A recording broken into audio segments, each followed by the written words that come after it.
الحمد لله نحمده ونستعينه ونستغفره ونؤمن به ونتوكل عليه ونعوذ بالله من شرور أنفسنا ومن سيئات أعمالنا من يهده الله فلا مضل له ومن يضلله فلا هادي له وأشهد أن لا إله إلا الله إله الأولين والآخرين وأشهد أن محمدًا عبده ورسوله وخليله وأمينه أرسله إلى الناس كافة بشيرا ونذيرا وداعيا إلى الله بإذنه وسراجا منيرا وصلى الله على آله وصحبه الذين ساروا على طريقته في الدعوة إلى سبيله وسلم تسليما كثيرا يا أيها الذين آمنوا اتقوا الله حق تقاته ولا تموتن إلا وأنتم مسلمون يا أيها الناس اتقوا ربكم الذي خلقكم من نفس واحدة وخلق منها زوجها وبث منهما رجالا كثيرا ونساء واتقوا الله الذي تساءلون به والأرحام إن الله كان عليكم رقيبا يا أيها الذين آمنوا اتقوا الله وقولوا قولا سديدا يصلح لكم أعمالكم ويغفر لكم ذنوبكم ومن يطع الله ورسوله فقد فاز فوزا عظيما أما بعد فإن خير الحديث كتاب الله وخير الهدي هدي محمد صلى الله عليه وسلم وشر الأمور محدثاتها وكل محدثة بدعة وكل بدعة ضلالة وكل ضلالة في النار أعوذ بالله السميع العليم من الشيطان الرجيم من همزه ونفخه ونفسه بسم الله الرحمن الرحيم الف لام میم احسب الناس ان يتركوا ان يقولوا آمنا وهم لا يفتنون وقال تعالى بسم الله الرحمن الرحيم والفتنة أشد من القتل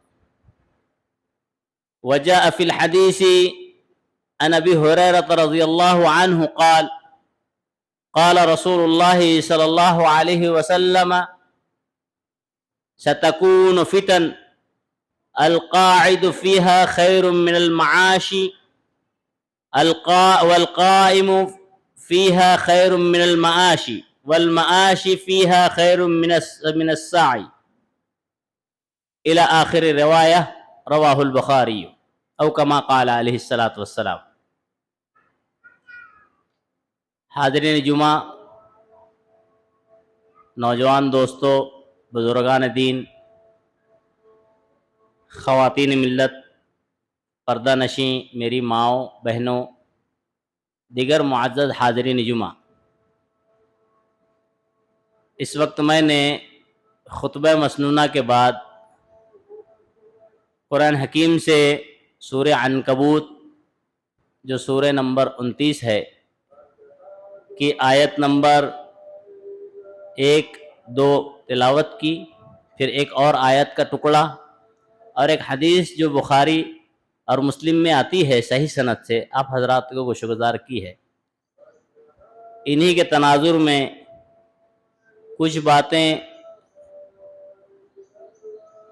فتنوں کے دور میں ہم کیا کریں اس عنوان سے رکھنے کی کوشش کروں گا۔ اللہ تبارک و تعالیٰ سے دعا ہے الہ العالمین مجھے شریعت اسلامیہ کی روشنی میں کہنے اور ہم تمام کو شریعت اسلامیہ پر حتی المقدور عمل پیرا ہونے کی توفیق عنایت فرمائے، آمین۔ اولاً ہر قسم کی تعریف و توصیف، بڑائی، بزرگی، بالا تری اللہ تبارک و تعالیٰ کے لیے لائق اور سزاوار ہے کہ جو تمام جہان کا خالق مالک مدبر ہے اور ہمارا آپ کا پیدا کرنے والا پالنہار ہے۔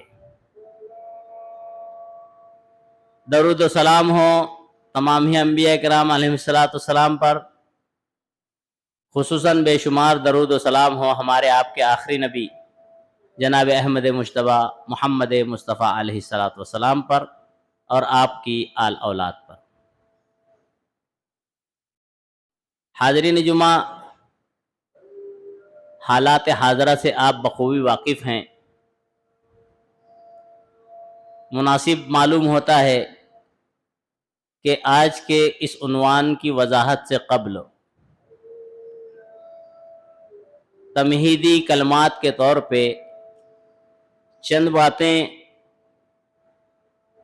حالات کے مناسبت سے اور مطابقت سے رکھنے کی کوشش کروں اور بتاؤں، اور آپ بھی اس بات سے واقف ہیں کہ ابھی چند دنوں قبل ایک غیر مسلم خاتون نے اور ایک غیر مسلم برادران وطن میں سے ایک نے ہمارے آپ کے نبی خاتم النبیین سرور کائنات رحمت للعالمین جناب احمد مجتبیٰ محمد مصطفیٰ علیہ السلام کی شان میں علل اعلان گستاخانہ جملے کہے اور میڈیا کا سہارا لے کر لفاظی کی۔ ہم جانتے ہیں اور ہمیں معلوم ہونا چاہیے کہ جناب محمد الرسول اللہ صلی اللہ علیہ وسلم کی شان میں گستاخی یہ برادران وطن ہوں یا دشمنان اسلام ہوں ان کی طرف سے نئی نہیں ہے۔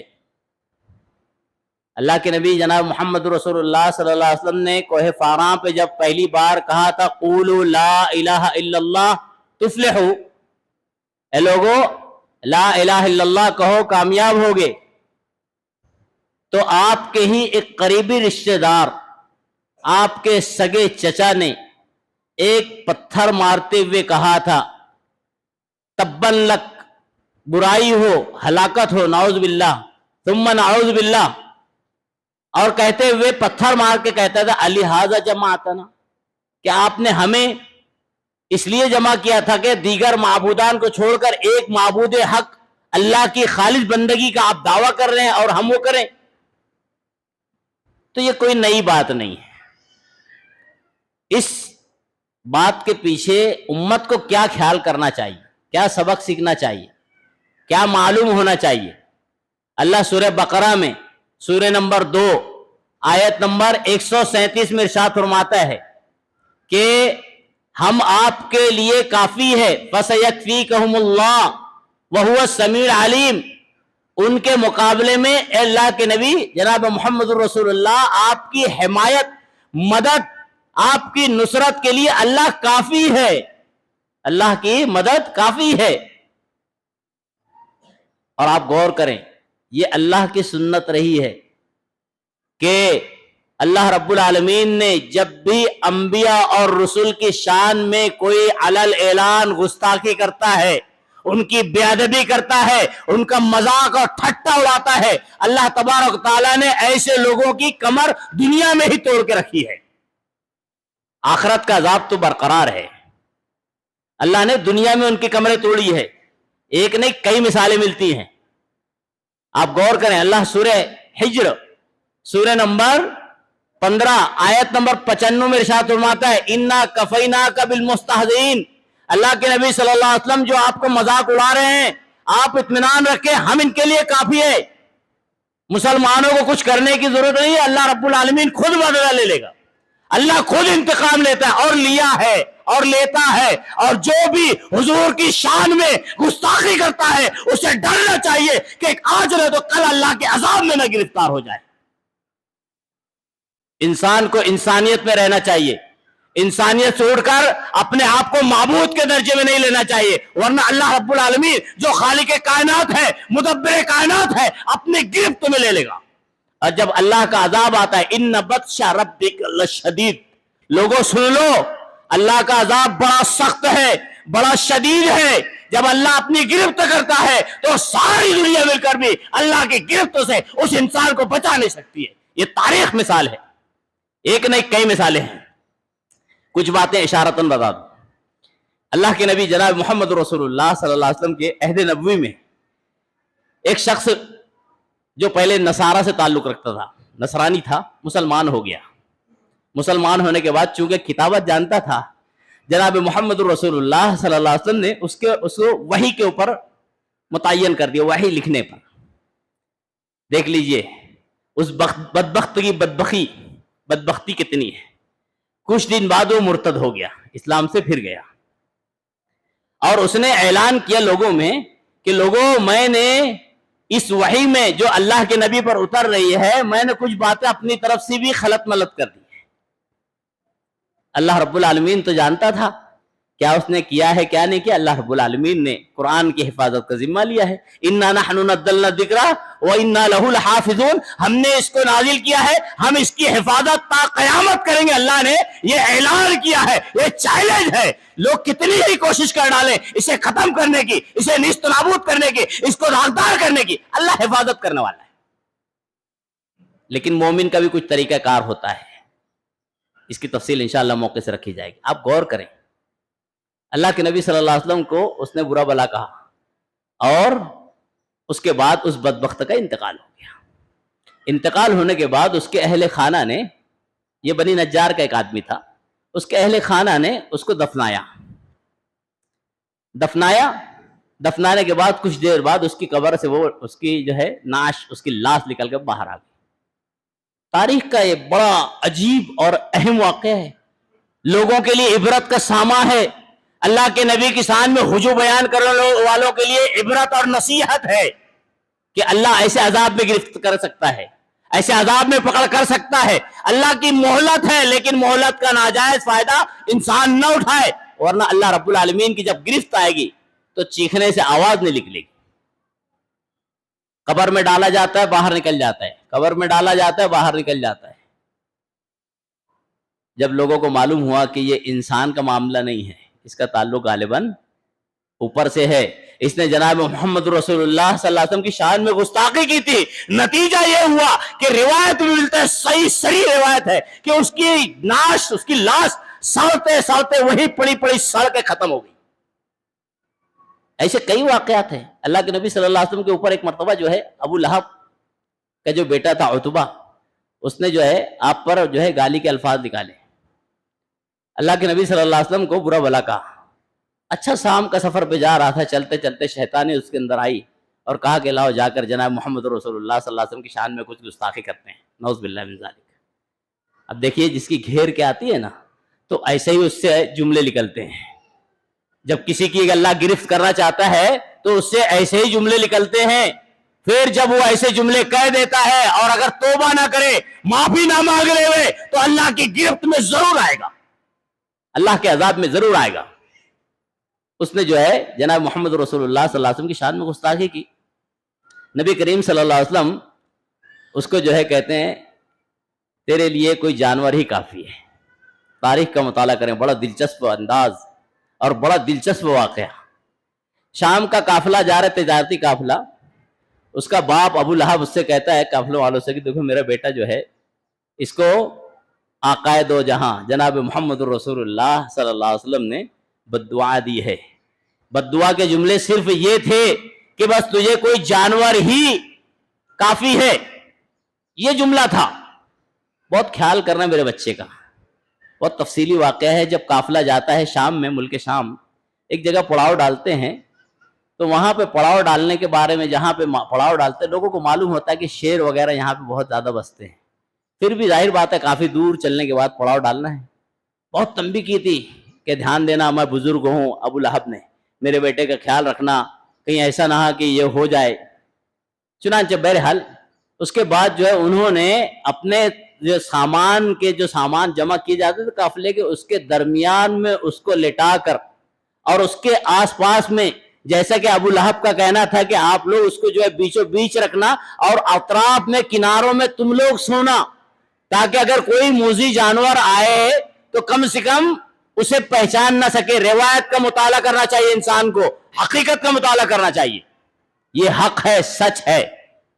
اس کے بعد روایت میں آتا ہے, تاریخ میں ملتا ہے, یہ تاریخ کے باب ہے, ایک شیر آتا ہے, اور شیر آنے کے بعد سونگتا ہے. سونگتے سونگتے سونگتے سب لوگوں کو سونگ کے جو پہلے ملتے ہیں ان کو کوئی اذیت اور تکلیف نہیں دیتا ہے. سونگتے سونگتے اس سامان کے ڈھیر کے بیچ میں کودتا ہے اور اس میں سے عتبہ کو نکالتا ہے, چیر پھاڑ کے, پٹک کر چیر پھاڑ کے پھینک دیتا ہے. جب ابو لہب کو معلوم ہوتا ہے تو کہتا ہے کہ ہاں مجھے پہلے ہی معلوم تھا, کیونکہ اللہ کے نبی نے, محمد رسول اللہ صلی اللہ علیہ وسلم نے اس کو ایسا کہا تھا, اور اس نے نبی کے شان میں گستاخی کی تھی. تو گستاخی کرنے والوں کو ڈرنا چاہیے کہ اللہ کے عذاب اور گرفت میں نہ آ جائیں, کیونکہ اللہ رب العالمین نے یہ ڈکلیئر کیا ہے, اِنَّا کَفَيْنَاكَ بِالْمُسْتَهْزِئِينَ. اللہ کے نبی, ہم آپ کے ساتھ جو استہزاء کرتے ہیں, آپ کی جو ذات شان میں گستاخی کرتے ہیں, آپ کا جو مذاق اڑاتے ہیں, ان کے لیے کافی ہے اللہ کے نبی, آپ فکر نہ کریں. ایک مرتبہ جناب محمد رسول اللہ صلی اللہ علیہ وسلم نے کسرا کے نام پہ ایک خط لکھا تھا, پیغام رسالت, پیغام نبوت, اللہ کی طرف دعوت. تو کسرا نے اس پیغام کو پھاڑ دیا تھا. آپ غور کریں, تاریخ بتاتی ہے جس وقت اس نے پھاڑا تھا اس کے برے دن شروع ہو گئے تھے. جس وقت اس نے جناب محمد رسول اللہ صلی اللہ علیہ وسلم کا صرف پیغام پھاڑ دیا تھا, یہ استہزاء ہے, یہ مذاق تھی. نتیجہ یہ ہوا کہ صرف وہ نہیں بلکہ اس کی پوری قوم اور سلطنت تباہ اور برباد ہو گئی. تو جو بھی ایسا قدم اٹھاتا ہے, یہ جو ایسے الفاظ اختیار کرتا ہے, اسے محتاط رہنا چاہیے. اسے پھر سے جو ہے توبہ کر لینا چاہیے, معافی مانگ لینا چاہیے, اور اللہ کے نبی جناب محمد رسول اللہ صلی اللہ علیہ وسلم کی شان میں گستاخی سے ہر انسان کو, اور خاص طور سے مومن اور مسلمان کو, محفوظ رہنا چاہیے. آج ہمارے یہاں پہ میڈیا کا دور چل رہا ہے, electronic media, electric media, social media. لوگ اس کا ناجائز فائدہ اٹھاتے ہوئے مختلف چیزوں میں ملوث ہو جاتے ہیں اور اس کا احساس بھی نہیں ہوتا ہے. اور آپ کو معلوم ہونا چاہیے, جو آج میں نے خطبے کے لیے عنوان منتخب کیا ہے, یہ عنوان بھی اس سے بڑا جو ہے متعلق ہے. آج کا عنوان ہے کہ فتنوں کے دور میں ہم اور آپ کیا کریں. آپ کو معلوم ہونا چاہیے فتنے کا معنی آزمائش کے ہوتے ہیں, آزمائش, امتحان. اور علماء نے اس کی کئی تعریفیں کی ہیں. جو ظاہر کر دے اپنے امور باطنہ کو, اس کو بھی فتنہ کہتے ہیں. اور فتنے کے تعلق سے قرآن کہتا ہے, سورہ عنکبوت میں اللہ رب العالمین نے ارشاد فرمایا, الف لام میم احسب الناس ان یترکوا ان یقولوا آمنا وهم لا یفتنون. کتنے پیارے جملے اللہ رب العالمین نے بیان کیے ہیں. اللہ فرماتا ہے حروف مقطعات کے بعد الف لام میم, احسب الناس ان یترکوا ان یقولوا آمنا وهم لا یفتنون. کتنا اچھا انداز ہے اللہ رب العالمین کا ہمارے لیے. اللہ رب العالمین نے گویا غور فکر کرنے کا ایک جو سبق طریقہ بتایا ہے. کیا لوگوں نے گمان کر رکھا ہے ان یقولوا آمنا, بس وہ ایمان لائے کہہ دے بس اطمینان ہو جائے گا؟ نہیں, وہم لا یفتنون, آزمائے نہیں جائیں گے, فتنے میں نہیں پڑیں گے. معلوم یہ ہوا کہ ایمان کے بعد آزمائش اور فتنہ ضروری ہے. فتنے کے کئی معنی ہیں, اس سے قطع نظر. اللہ تبارک تعالیٰ نے دوسری جگہ فرمایا والفتنۃ اشد من القتل, کہ لوگوں فتنہ قتل سے زیادہ سنگین اور شدید ہے. یہ فتنہ ہوتا کیا ہے, کیسے پیدا ہوتا ہے, اس کے نقصانات کیا ہے, اور فتنے کا وقت ہو, فتنے اگر رونما ہو تو بندہ مومن کی ذمہ داری کیا بنتی ہے, ہمیں اس پر غور کرنا چاہیے. آپ غور کریں, اللہ کے نبی کریم صلی اللہ علیہ وسلم کے دور میں نبی صلی اللہ علیہ وسلم سے موقع بہ موقع یہ سوال کیا جاتا تھا. مشرکین مکہ سوال کرتے تھے, یسألونک ایان مرساہا, قیامت کب آنی ہے, قیامت کب واقع ہونی ہے, آپ جس عذاب سے ڈرا رہے وہ عذاب کب واقع ہوگا. ان تمام سوالات کا جوابات جناب محمد رسول اللہ صلی اللہ علیہ وسلم نے ایک جملے میں کہا تھا کہ جب سوال آپ سے کیا جائے یسألونک عن الساعۃ ایان مرساہا، کب ہے؟ قل علمھا عند ربی، اللہ کے نبی آپ جواب دیں کہ قیامت کے وقوع کی تاریخ، دن، عند ربی، میرے رب کے پاس ہے، پروردگار کے پاس ہے، کوئی انسان نہیں جان سکتا کب آئے گی۔ آج ہمارے یہاں پہ مولوی صاحب بیان کرتے ہیں یہ رمضان میں احتیاط کرنا، کان میں روئی لگا کے رکھنا، قیامت کا سور پھونکنے جانا ہے نا ہمارے معاشرے میں، چند سالوں پہلے ہوا کہ نہیں ہوا؟ تو بے بنیاد باتیں معاشرے میں آتی. جناب محمد رسول اللہ صلی اللہ علیہ وسلم سے پوچھا گیا تھا، آپ نے کہا کہ اللہ کہتا ہے کہ عند ربی، میرے پروردگار کے پاس ہے. سورہ فرقان کا مطالعہ کریں، سورہ نمبر 31 آیت نمبر 34 میں اللہ رب العالمین نے اس کی طرف صاف بیان کیا ہے. کیا ہے؟ اللہ کہتا ہے کہ اللہ کے پاس غیب کی کنجیاں ہیں جو اس کے علاوہ کوئی نہیں جانتا. وَعِندَهُ مَفَاتِحُ الْغَيْبِ لَا يَعْلَمُهَا إِلَّا هُوَ، اللہ ہی جانتا ہے قیامت کب واقع ہوگی. اسی لیے تو حضرت جبریل علیہ السلام ایک مرتبہ نبی صلی اللہ علیہ وسلم کے پاس آ کر بیٹھے تھے. حدیث جبریل کا مطالعہ کرنا چاہیے، بڑی شاندار ہے، بہت اہمیت اور بہت سبق آموز ہے. حضرت جبریل نبی کریم صلی اللہ علیہ وسلم کے پاس آ کر بیٹھے. راوی حدیث حضرت عمر بن خطاب ہیں اور دیگر ہیں، وہ بیان کرتے ہیں صحابہ کرام کہ جب حضرت جبریل آئے تھے تو ہم نے ان کو پہچانا نہیں تھا، کیونکہ ایک تو وہ ہمارے درمیان سے نہیں تھے، ہم لوگوں میں سے نہیں تھے. دوسرے کہ لا یرا علیہ اثر السفر، ان پر جو ہے کہیں مسافر اگر ہو تو مسافر جب آتا ہے تو دھول وغیرہ سے ہٹا ہوا ہوتا ہے، وہ بھی نہیں تھے. کپڑے صاف سفید بالکل. اللہ کے نبی صلی اللہ علیہ وسلم کے پاس آ کر بیٹھتے دو زانو ہو کر دو تین سوال کرتے ہیں. بڑا علمی سوال ہے کہ احسان کیا ہے، اسلام کیا ہے. نبی کریم صلی اللہ علیہ وسلم جواب دیتے رہتے ہیں. آخر میں ایک سوال کرتے ہیں حضرت جبریل علیہ السلام کہ آپ بتائیں کہ قیامت کب واقع ہوگی، متى تقوم الساعة. تو جناب محمد رسول اللہ صلی اللہ علیہ وسلم نے ایک جواب دیا تھا، مل مسئول عنها بعالم من السائل. جس سے سوال کیا جا رہا ہے، جو سوال کرنے والا ہے اس سے زیادہ نہیں جانتا ہے. جس سے سوال ہو رہا ہے، جو سوال کر رہا ہے سوال کرنے والے سے زیادہ نہیں جانتا ہے. جس سے سوال اور اس سے زیادہ نہیں جانتا ہے، اور نہ وہ نہ جانتا ہے.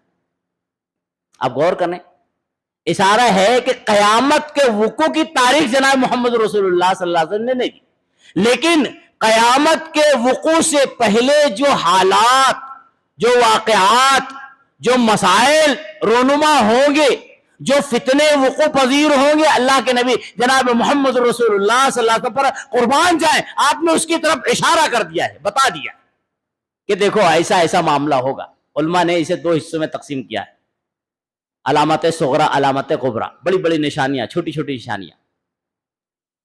لیکن جو جناب محمد رسول اللہ صلی اللہ علیہ وسلم نے پیشین گوئی دی تھی اور دی ہے، وہ کچھ نشانیاں ہو بہو ہو گئی، ہو رہی ہے، اور انشاءاللہ قریب میں ہو جائے گی. جیسا کہ اللہ رب العالمین نے منظر بتا دیا ہے، دھیرے دھیرے ہم جس قدم پہ چل رہے ہیں یہ قیامت کے قریب ہے. ہم جس دور میں گزر رہے ہیں یہ بالکل قیامت کا قریب دور ہے. اس کی پیشین گوئی جناب محمد رسول اللہ صلی اللہ علیہ وسلم نے کی تھی. کیسے؟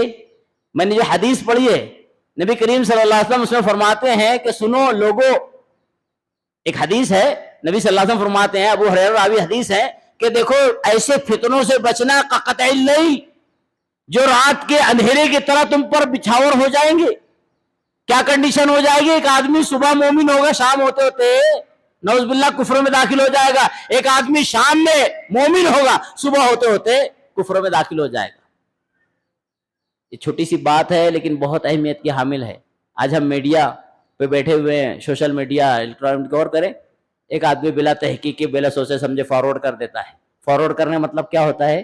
آپ نے اس کو صحیح جانا، آپ اس کو جو ہے چاہتے ہیں کہ ہاں لوگ سننے سمجھے.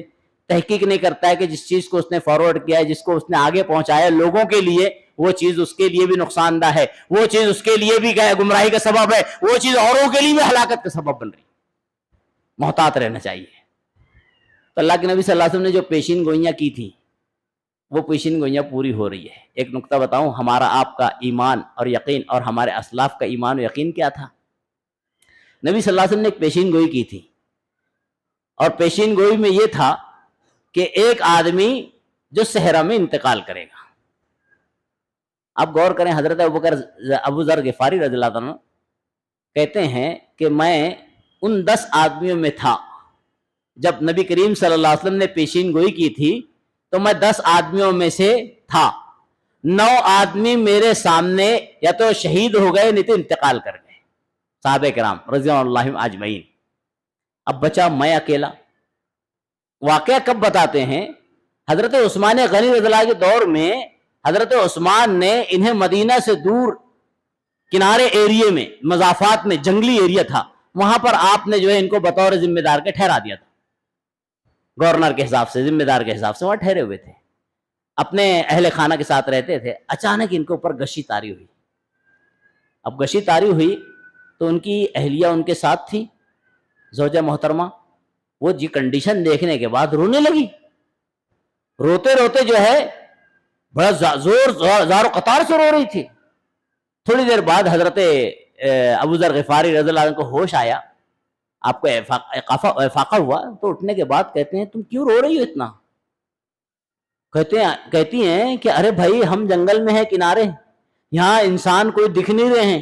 اگر اتفاقاً آپ کا انتقال ہو جائے, کوئی بات ہو جائے, تو میں آپ کو کیسے لے جاؤں گی, کیسے آپ کی تجہیز تدفین کیسے کروں گی؟ یہ سب فکر سوچ کر رونے لگی. حضرت ابو ذر غفاری رضی اللہ عنہ کہتے ہیں کہ اے میری بیوی خوش ہو جا, کیونکہ میں ان 10 میں سے ایک ہوں. ایک روایت میں آتا ان 9 میں سے ایک ہوں جن پر نبی صلی اللہ علیہ وسلم نے بات بطور پیشین گوئی کی کہی تھی کہ اس میں سے ایک شخص جو ہے کنارے انتقال کرے گا جنگل میں. اور سن, جو 9 تھے نا, یا تو شہید ہو گئے ہیں نہیں تو انتقال کر گئے. اب بچا میں ہوں, فکر نہ کر. بولے اس کے بعد جناب محمد رسول اللہ صلی اللہ علیہ وسلم نے فرمایا ہے کہ ایک قافلہ آئے گا اور قافلہ پوری ذمہ داری نبھائے گا, فکر نہیں کرنا. تھوڑی دیر بعد ان کا انتقال ہو جاتا ہے. ان کی اہلیہ, روایت تاریخی الفاظ ملتے ہیں, کچھ ہی دیر کے بعد قافلہ نمودار ہوتا ہے. جناب محمد رسول اللہ صلی اللہ علیہ وسلم کی پیشین گوئی تھی, یقین تھا صحابہ کرام کو, اور جو بھی پیشین گوئی جناب محمد رسول اللہ صلی اللہ علیہ وسلم نے حالات کے بارے میں کی ہے وہ ہو پوری ہو رہی ہے. آج ہم غور کریں, نبی کریم صلی اللہ علیہ وسلم نے جو پیشین گوئی دی ہے اس کے مطابق ہم کتنا اپنے آپ کو تیار کیے ہوئے ہیں, کتنا اپنے آپ کو تیار کر رہے ہیں. ہم شریعت کے مطابق کتنا اپنے آپ کو جھکا رہے ہیں, شریعت کے مطابق کیسے جی رہے ہیں کہ نہیں جی رہے ہیں. نبی کریم صلی اللہ علیہ وسلم فرماتے ہیں ایک مرتبہ پیشین گوئی کے طور پہ, ترکت فیکم امرین لن تضلوا. غور کریں, امت کو غور کرنا چاہیے. پیشین گوئی ہے جناب محمد رسول اللہ صلی اللہ علیہ وسلم کی کہ دیکھو لوگوں, میں تمہارے درمیان 2 چیزیں چھوڑے جا رہا ہوں. لن تضلوا, تم گمراہ نہیں ہوگے. ما ان تمسکتم بہما, جب تک کہ امت لوگ ان دونوں کو تھامے رہیں. آج امت غور کرے, اللہ کے نبی صلی اللہ علیہ وسلم کی پیشین گوئی پر عمل پیرا ہے کہ نہیں؟ سوال جو ہے اس کا جواب بالکل نہیں. کیوں؟ اگر امت اس پر عمل پیرا ہوتی تھی تو جو ہے سب اپنے 1.5 اینٹ کی مسجد نہیں بناتے تھے.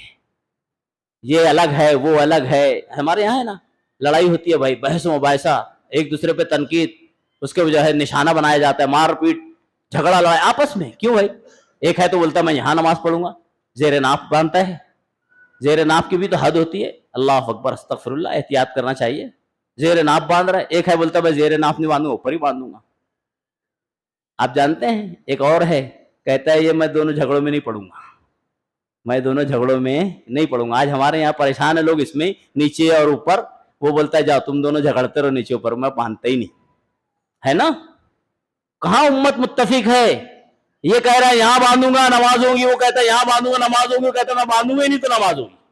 اب بتائیے نماز کس کی ہو رہی ہے؟ اس کی ہو رہی ہے جو جناب محمد رسول اللہ صلی اللہ علیہ وسلم نے بتایا. کیوں کہ نبی صلی اللہ علیہ وسلم نے فرما دیا تھا کہ دیکھو جب اختلافات ہوں گے تو تمہارے درمیان 2 چیزیں رہے گی, اللہ کی کتاب اور میری سنت. اختلافات میں اس کو پکڑنا. آج ہم دیکھ لیجئے, ہمارا یہاں کچھ تنازع ہوتا ہے, معاملہ ہوتا ہے, تو جو ہے سب اپنی جو ہے کہتے ہیں اپنی کھیر میٹھی، سب اپنے اپنے میں لگے ہوئے، غور نہیں کرتے ہیں کہ اس پر جناب محمد رسول اللہ صلی اللہ علیہ وسلم کی سنت کیا ہے۔ یہ بھی ایک پیشین گوئی ہے، امت کو ہر قدم محتاط رہنا چاہیے۔ آج ہمارے یہاں معاشرے میں کیا ہو رہا ہے، یہ فتنہ ہی ہے سمجھ لیجیے۔ آج جو ہے ہم سوشل میڈیا پر نوجوان بیٹھے ہوئے ہیں، مسجد کا معاملہ چل رہا تھا ابھی زیادتی، گیان واپی مسجد کا معاملہ بے وجہ کا، اللہ محفوظ رکھے، اللہ ہماری مساجد مدارس اور امت کی حفاظت فرما لے، آمین۔ بلا وجہ کے شوشے کھڑے کیے جا رہے ہیں۔ تو ایک بندہ ہے بیٹھا ہے سوشل میڈیا پہ، اس کی حمایت میں کہ کون ہے یہ، بھائی ٹھیک ہے، تم یہ بتاؤ کہ تم مسجد کے بازو میں رہتے ہو، تم نماز پڑھنے آ رہے ہو؟ تم یہ بتاؤ کہ تم جو ہے اس پہ کمنٹ کر رہے ہو کہ تم میرے ساتھ ہے کہ نہیں، کتنے لوگ میرے ساتھ کھڑے، آپ اللہ کے ساتھ کھڑے ہو کہ نہیں؟ آج اللہ کے نبی صلی اللہ علیہ وسلم کی شان میں گستاخی ہوئی، امت غور کر لے ہوئے کہ میری ذات سے تو جناب محمد رسول اللہ کی شان میں گستاخی تو نہیں ہو رہی ہے۔ لوگ گستاخی کر رہے ہیں، ہمیں غصہ آتا ہے، ہم خود گستاخی کریں ہمیں غصہ نہیں آتا ہے، گستاخی نہیں ہے۔ اگر ایک بندے کی نماز شریعت کے مطابق نہیں ہے تو یہ گستاخی ہے جناب محمد رسول اللہ کی، اور جو یہ گستاخی ہے اللہ کی، یہ نافرمانی ہے جناب محمد رسول اللہ کی، اور یہ نافرمانی ہے اللہ کی۔ بندہ غور نہیں کرتا ہے، فلاں گستاخی کرے تو جوش آ جاتا ہے، خود گستاخی کرے تو جوش نہیں آتا ہے۔ ہمیں امت کو غور کرنا چاہیے، دیکھنا چاہیے کہ میری نماز، میرا زکوٰۃ، میرا روزہ، میرا حج، میری عبادت شریعت کے مطابق ہے کہ نہیں ہے۔ اللہ نے ڈکلیئر کیا ہوا ہے، اللہ کے نبی صلی اللہ علیہ وسلم آپ فرمائیے، قل ان صلاتی ونسکی ومحیای ومماتی للہ رب العالمین۔ اور جناب محمد رسول اللہ صلی اللہ علیہ وسلم کو نماز پڑھانے والے اولین شخص کون تھے؟ حضرت جبریل۔ حضرت جبریل کو سکھانے والی ذات کون ہے؟ اللہ رب العالمین۔ اور جناب محمد رسول اللہ صلی اللہ علیہ وسلم امت کو سکھاتے ہوئے، درس دیتے ہوئے کہتے ہیں صلو کما رأیتمونی اصلی، لوگوں میرے لیے ویسی نماز پڑھو جیسے نماز ویسی پڑھو جیسے میں نماز پڑھ رہا ہوں۔ اب دیکھ لیجئے ہمارے یہاں پہ امت نے خواتین کے لیے الگ نبی مقرر کیا ہوا ہے، خواتین کے لیے الگ ہے۔ کتنی خوش قسمت خواتین سنت کے حساب سے نیت باندھ رہی ہیں، الحمدللہ، لیکن جب سجدے میں پہنچ رہی ہے تو بالکل سنت کے خلاف۔ کیوں بھائی؟ کون سی شریعت ہے؟ کس اسلام کو آپ مانتے ہیں؟ بتائیے کس حدیث میں ہے کہ خواتین جو زمین سے چمٹ کر سجدہ کریں؟ کہیں ہے؟ کہیں تفریق نہیں ہے۔ یہ تفریق کرنا جناب محمد رسول اللہ صلی اللہ علیہ وسلم کی شان میں گستاخی ہے، اور امت کو محتاط رہنا چاہیے۔ جس طرح سے گستاخ رسول پر، اللہ کے نبی کی شان میں گستاخی کرنے والے پر عذاب آ سکتا ہے، اگر امت بھی گستاخی میں مبتلا ہے تو امت بھی عذاب میں گرفتار ہو سکتی ہے۔ امت کو محتاط رہنا چاہیے۔ فتنوں کے تعلق سے اللہ کے نبی صلی اللہ علیہ وسلم نے ہمیں متنبہ کیا ہے، فتنوں میں جب زیادہ فتنے ہو جائیں تو امت کا کیا شیوا اور طریقہ کار ہونا چاہیے۔ ہم تو دیکھ رہے ہیں آج دارالفتن بن گئی ہے دنیا، اور یہ جناب محمد رسول اللہ صلی اللہ علیہ وسلم کی پیشین گوئی تھی۔ حضرت معاویہ ابن ابی سفیان راوی حدیث سے کہتے ہیں کہ قیامت سے پہلے اللہ کے نبی صلی اللہ علیہ وسلم نے فرمایا کہ لم یبقى فی الدنیا الا فتن الا بلاء و فتن۔ ابن ماجہ کے صحیح سند سے روایت ملتی ہے، علامہ البانی نے صحیح کہا ہے کہ قیامت سے قریب دنیا نہیں بچے گی الا فتن الا بلاء و فتن، فتنہ اور بلا، ایک سے ایک بڑھ کر فتنے، ایک سے خطرناک ایک۔ یہ روایت میں آتا ہے جناب محمد رسول اللہ صلی اللہ علیہ وسلم فرماتے ہیں فتنے اتنے زیادہ شدید ہو جائیں گے کہ ایک آدمی جب کسی قبر کے پاس سے گزرے گا تو سوچے گا کہ یہ قبر میں ہوتا تو زیادہ اچھا ہوتا۔ آج ہم غور کر لیں، حالات جیسے جیسے بگڑ رہے ہیں، جیسے جیسے آ رہے ہیں، دن جیسے جیسے گزر رہا ہے، ہر آدمی سوچے کہ یہی سوچتا ہے یار ایسا لگتا ہے اس فتنے میں ہلاک ہو جاؤں گا، لیکن پھر وہ ختم ہوتا ہے فتنہ، اس سے بڑا فتنہ آتا ہے۔ ان فتنوں کے دور میں بندہ کرے تو کیا کرے؟ شریعت تو جو ہے قیامت تک کے لیے نا۔ سب سے پہلا، کئی باتیں ہیں تفصیل سے، اختصار سے بتاتا ہوں انشاءاللہ، کچھ باتیں اشارتاً بتا دوں۔ پہلے یہ کہ جب فتنے کا دور ہو، فتنے بڑھتے جائیں تو آدمی علم حاصل کرے۔ علم بہت ضروری ہے۔ علم ہوگا تو سچ اور جھوٹ معلوم پڑے گا، علم ہوگا تو حق اور باطل معلوم پڑے گا، علم ہوگا تو کوئی باطل اگر بے بنیاد بات پیش کرتا ہے تو آپ اس کے رنگ میں حق بات، سچ بات پیش کریں۔ جیسے اللہ کے نبی صلی اللہ علیہ وسلم کے اوپر پیشین جو ہے شان میں گستاخی کی گئی، وہ نوپوت شرما نے اٹھایا 2-4 جملے، ایسے بہت سے لوگ اٹھاتے ہیں۔ مائی عائشہ کے تعلق سے آپ اگر حقائق پر غور کریں تو کیا ہے، لوگوں نے اپنی تاریخ بھول گئی ہے، اپنے حالات نہیں بتائے لوگوں کو، اللہ کے نبی پر کیچڑ اچھال رہے ہیں۔ آپ غور کریں، اگر تاریخ ہند کا مطالعہ کریں تو غیر مومنین میں، برادران وطن میں یہ چیز آج بھی ہے، پہلے تو تھی ہی، آج بھی ہے کہ اگر ان کے یہاں کوئی بچی بالغہ ہوتے ہوئی بڑی ہو جاتی ہے گھر میں، یہ ہے تاریخ کے جملے ہیں، ان کے اندر لکھا ہے، اگر کوئی بچی بالغہ ہوتی ہوئی گھر میں بڑی ہو جاتی ہے اور اس کی شادی نہیں ہوتی ہے تو اس کا والد گنہگار ہے۔ اسی لیے ان کے درمیان بالغہ بچیوں کی شادی عام ہے، ابھی بھی ہوتی ہے۔ جناب محمد رسول اللہ صلی اللہ علیہ وسلم کی شان میں گستاخی، ماں عائشہ کے اوپر الزامات، اب غور تو کریں، تاریخ کا تحقیق تو کریں، مطالعہ تو کریں، یہ کوئی نئی بات نہیں ہے، سب الگ الگ عالم کا الگ الگ انداز ہوتا ہے اور بلوغت کا بھی الگ الگ وقت ہوتا ہے، یہ تاریخ گواہ ہے اس کے اوپر۔ اور یہ صرف جناب محمد رسول اللہ کا معاملہ نہیں ہے، بڑے بڑے بیرسٹر اور یہ لوگ جو ہے گزرے ہیں، انہوں نے بھی یہ سب کیے ہوئے، میں اس سے قطع نظر جو منبر نبی سے سب سے تفصیل نہیں بیان کرتا۔ گستاخی کرنے سے پہلے آدمی کو سوچنا چاہیے کہیں ایسا تو نہیں ہم ایسے انگلی اٹھا رہے ہیں ایک تو 4 ہماری طرف تو نہیں آ رہی ہے۔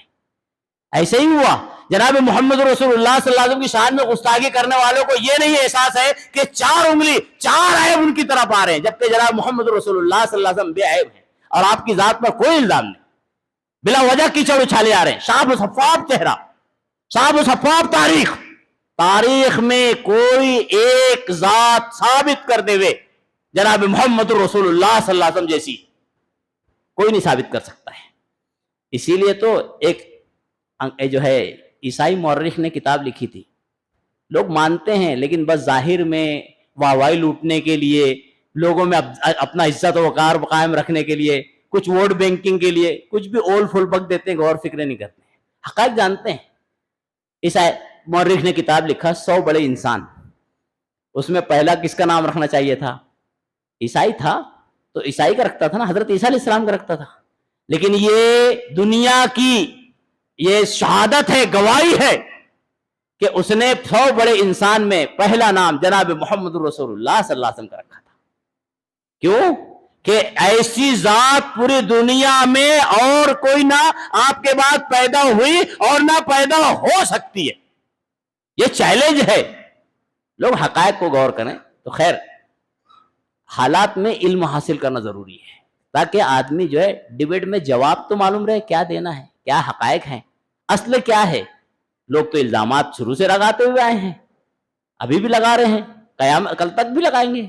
آدمی کو جوابات دینے کی علم ہونا، اسی لیے حضرت حذیفہ ابن یمان رضی اللہ تعالیٰ عنہ سے روایت بھی ملتی ہے، بڑی اہم روایت ہے، میں اشارتاً مختصر بتاتا ہوں کہ لوگ جو ہے اللہ کے نبی صلی اللہ علیہ وسلم سے خیر کے بارے میں سوال کرتے تھے۔ یسألون الناس، لوگ سوال کرتے تھے جناب محمد رسول اللہ صلی اللہ علیہ وسلم سے خیر کے بارے میں، لیکن میں حضرت حذیفہ ابن یمان کہتے ہیں رضی اللہ عنہ، میں نبی صلی اللہ علیہ وسلم سے شر کے بارے میں سوال کرتا تھا۔ آپ سوچیں گے یہ کیسے، کیوں؟ بھلائی سوچتا ہے نا آدمی کہ نیکی کے کام کیا ہے، نیکی کام کیا ہے۔ آج ہمارے معاشرے میں لوگ بس صرف جو ہے یہ کرو وہ کرو وہ کرو، پہلے آدمی کو برائی بھی سکھاؤ کہ یہ برائی ہے تو اس سے بچے گا تو نیکی میں آئے گا۔ نقطے پر غور کریں، کلمہ پڑھتے ہیں ہم اور آپ، لا الہ الا اللہ محمد الرسول اللہ، صحیح ہے؟ تو پہلے اللہ سے پہلے لا الہ ہے۔ اگر لا الہ کا علم نہیں ہے تو آپ اللہ اللہ اللہ اللہ ساری زندگی کرتے رہیں، فائدہ نہیں ہے۔ پہلے فَاعْلَمْ أَنَّهُ لَا إِلَهَ إِلَّا اللَّهُ، پہلے یہ جاننا ضروری ہے کہ اللہ جو لا الہ ہے اس کو لا الہ کو سمجھو، اس کا علم حاصل کرو، بعد میں اللہ کا اعلان کرو۔ ہم نے لا الہ کو سمجھا نہیں، اللہ اللہ کرتے بیٹھے ہوئے امت کا یہی حال ہے نا۔ تو برائی کو جاننا بھی ضروری ہے۔ حضرت حذیفہ ابن یمان کہتے ہیں کہ لوگ جو ہے برائی کو جو اچھی چیز سے پوچھتے تھے جناب محمد رسول اللہ سے، میں شر کے بارے میں پوچھتا تھا، کیوں؟ تاکہ مجھے شر لاحق نہ ہو جائے۔ شر معلوم ہوگا، برائی معلوم ہوگی تو آدمی برائی سے بچے گا، اور اگر برائی معلوم نہیں ہوگی تو برائی میں پڑ جائے گا۔ ایک شاعر عربی کہتا ہے عرفت الشر لا للشر ولكن لتوقيعه، میں نے شاعر کہتا ہے عرفت الشر، میں نے برائی کو جانا، عرفت الشر لا للشر، برائی کے لیے نہیں، ولكن لتوقيعه، لیکن اس میں ڈر کے گرنے سے، اس میں پڑنے سے بچنے کے لیے، لتوقيعه، اس میں پڑ نہ جاؤں، میں گر نہ جاؤں. ومن لم يعرف الشر من الخير وقع فيه، جو شر اور خیر میں تمیز نہیں کرتا ہے شر میں پڑ جاتا ہے. آج امت شر اور خیر میں تمیز نہیں کر رہی ہے، حق و باطل میں تمیز نہیں کر رہی ہے، سچ اور جھوٹ میں فرق نہیں کر رہی ہے، اللہ کے نبی کی سنت اور امام میں فرق نہیں کر رہی ہے، اس لیے امام کے چکر میں جناب محمد رسول اللہ صلی اللہ علیہ وسلم کی سنتوں کو رون ڈال رہی ہے. ایک نقطہ بتا کے اپنی بات سمیٹ لیتا ہوں. سمجھ لیجیے عاشورہ کا دن ہے، 10 محرم الحرام. ہم معاشرے کے اندر لوگ جو ہے ہم عاشق رسول کا ورڈ نہیں بولنا چاہیے جناب محمد رسول اللہ صلی اللہ علیہ وسلم کے لیے. عشق ورڈ جو ہے جناب محمد رسول اللہ کے لیے مناسب نہیں. کیوں معلوم؟ ایک بندہ ہے اپنے والدین سے محبت کرتا ہے تو ایسے آگے بولے گا ابو میں تم سے عشق کرتا ہوں، امی میں تم سے عشق کرتا ہوں؟ نہیں نا. جب اللہ اپنے والدین کے لیے تو عشق نہیں بولتا ہے تو جناب محمد رسول اللہ کے لیے کیوں عشق بولتا ہے؟ جناب محمد رسول اللہ کے لیے محبت کا ورڈ بول. محبت کرتا ہوں، جان فدا کرتا ہوں، آپ کا احترام کرتا ہوں، ادب کرتا ہوں، آپ کے لیے مر مٹنے کے لیے تیار ہوں، یہ بول. لیکن یہ کہ عشق سے مناسب نہیں ہے. تو خیر 10 محرم الحرام عاشورہ کا دن ہے. محبت کا اعلان کرنے والے سے پوچھا جائے کہ عاشورہ کے دن جناب محمد رسول اللہ صلی اللہ علیہ وسلم کی سنت کیا ہے؟ سب کا جواب یہ ہوگا بلا اختلاف مسلک، محبت کرنے والے، محبت کا دم بھرنے والے، نبی کے علاوہ اماموں کی زندگی پر زندگی گزارنے والے، سب کا جواب یہ ہوگا کہ عاشورہ کے دن جناب محمد رسول اللہ صلی اللہ علیہ وسلم نے روزہ رکھا ہوا ہے. صحیح ہے. امت کو کیا کرنا چاہیے؟ روزہ رکھنا چاہیے. امت کیا کر رہی ہے؟ سبیل پی رہی ہے، پلا رہی ہے. اب ایک آدمی اگر سبیل بنا رہا ہے، پی رہا ہے، پلا رہا ہے تو یہ سنت کو روند رہا ہے کہ نہیں؟ ایسے ہی سب معاملے ہیں، ایسے ہی سب معاملے ہیں. نماز اگر اللہ کے نبی صلی اللہ علیہ وسلم کے مطابق نہیں ہو رہی ہے تو وہ سنت کو روند رہا ہے. روزہ اس کا نبی صلی اللہ علیہ وسلم کے مطابق نہیں ہو رہی ہے تو جو ہے سنت کو روند رہا ہے. اس کا دن اور رات جناب محمد رسول اللہ صلی اللہ علیہ وسلم کے مطابق نہیں بلکہ کسی اور کے لیے یا اپنے نفسانی خواہشات کے لیے ہو رہی ہے تو وہ جناب محمد رسول اللہ صلی اللہ علیہ وسلم کی سنتوں کا گلا گھوٹ رہا ہے. اللہ رب العالمین سے دعا کرتے ہیں کہ اللہ رب العالمین فتنوں سے میری آپ کی حفاظت فرماوے، جناب محمد رسول اللہ صلی اللہ علیہ وسلم کا ادب احترام کرنے والا بناوے. اللہ کے نبی صلی اللہ علیہ وسلم کی شان میں جو گستاخی کر رہے ہیں اللہ رب العالمین اولاً تو انہیں ہدایت دے، اللہ انہیں توبہ کی توفیق دے، اور اللہ یہ جان بوجھ کے عمدن توبہ بھی نہیں کرتے ہیں اللہ رب العالمین تو اپنے عذاب کو، گرفت کو ان کے اوپر عام کر دے. اللہ رب العالمین جو میرے نبی کی شان میں گستاخی کرے اللہ تو اس کے لیے کافی ہو جا. اللہ جو ہمارے نبی جناب محمد رسول اللہ صلی اللہ علیہ وسلم کی شان میں گستاخی کرے، اللہ ہم بے بس ہے، اللہ ہم ناچار ہے، اللہ ہم ناقص ہے، لیکن اللہ تو ہر چیز پر قادر ہے، تو علی کل شیء قدیر ہے. اللہ تو ان سے انتقام لے لے. اللہ اول ان کو ہدایت دے، ہدایت نہیں قبول کرتے اللہ ان کو اپنے عذاب میں گرفت کر لے. اللہ رب العالمین مسلمانان عالم پریشان حال ہیں، اللہ ان کی امداد و نصرت عطا فرما دے. اللہ رب العالمین مسلمانان ہند جو ہے آزمائشوں کا شکار ہیں، فتنوں کا شکار ہو گئے ہیں، اللہ رب العالمین امت محمدیہ کو، مسلمانان ہند کو دیگروں کے سازشوں سے اور فتنوں سے محفوظ اور مامون کر لے. اللہ رب العالمین ہم میں جو پریشان حال ہے اللہ اس کی بھی پریشانی کو دور فرما دے. اللہ رب العالمین ہم میں جو ایسے والدین ہیں اپنے اولاد کے رشتے کے تعلق سے پریشان ہو، اللہ رب العالمین ان کے والدین کے اس مشکل کو آسان کر دے، ان کی اولاد کے لیے بہتر سے بہتر رشتہ استوار فرما دے. اللہ رب العالمین ایسے جو ہیں جو جائز اور حلال روزی کے لیے پریشان ہیں اللہ رب العالمین ان کے لیے جائز اور حلال روزی میں کشادگی عطا فرما دے، وسعت عطا فرما دے. اللہ رب العالمین جو قرض دار ہیں اس کے قرض کے پورے ہونے کے اسباب مہیا فرما دے. اللہ رب العالمین ہم میں جو بیمار ہیں اللہ انہیں شفائے کاملہ عاجلہ نصیب عطا فرما دے. اللہ رب العالمین ہم میں جو گزر گئے ہوں چھوٹے بڑے اللہ رب العالمین ان کی کروٹ مغفرت عطا فرما دے. اللہ رب العالمین جب تک ہم اس دنیا میں رکھے اللہ اور رسول سے سچی محبت کرنے والا بنا کر رکھے. اللہ رب العالمین ہمارا خاتمہ بھی حقیقی دین اور اسلام پر قائم رہتے ہوئے ہی ہو جائے. آمین. اقول قولی ھذا واستغفر اللہ لی ولکم ولسائر المسلمین انہ تعالی جواد کریم رؤوف رحیم فاستغفروہ انہ هو الغفور الرحیم.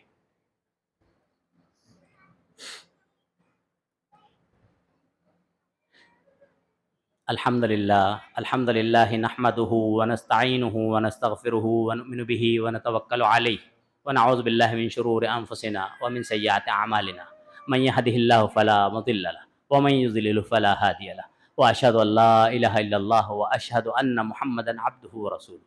أما بعد، قال الله تبارك وتعالى: أعوذ بالله من الشيطان الرجيم، بسم الله الرحمن الرحيم، إن الله وملائكته يصلون على النبي يا أيها الذين آمنوا صلوا عليه وسلموا تسليما. اللهم صل على محمد وعلى آل محمد كما صليت على إبراهيم وعلى آل إبراهيم إنك حميد مجيد. اللهم بارك على محمد وعلى آل محمد كما باركت على إبراهيم وعلى آل إبراهيم إنك حميد مجيد.